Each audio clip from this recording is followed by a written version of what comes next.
Da Nang's party unit has demanded its chief police officer to file a report explaining the origin of his riverside villa, as there have been public opinions that the property involved corruption.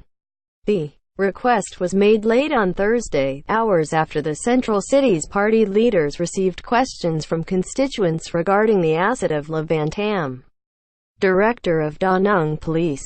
People had suspicion that Lam had received the villa from Phan Van Anh Vu, an ex-fugitive businessman who is under police's custody facing multiple criminal charges. Images of Tam's villa by the Han River was spread on Facebook, Vietnam's most popular social network. On Thursday last week, the post said the 1,000-square-meter villa is worth 100 billion Vietnamese dongs, $4.4 million, and there's suspicion that it was sponsored by Vu. Vietnamese earned an average of $2,385 last year.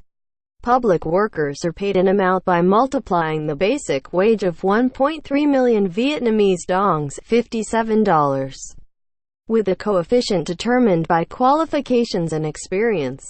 Captain Tam, 59, who has served as Da Nang's police chief for 3 years, told reporters that the villa shared on Facebook was his, but said information that it was built with Vu's money was inaccurate. Vu, 42, is under investigation for deliberately disclosing state secrets, tax evasion, abuse of power in performance of official duties, and abuse of power to appropriate property.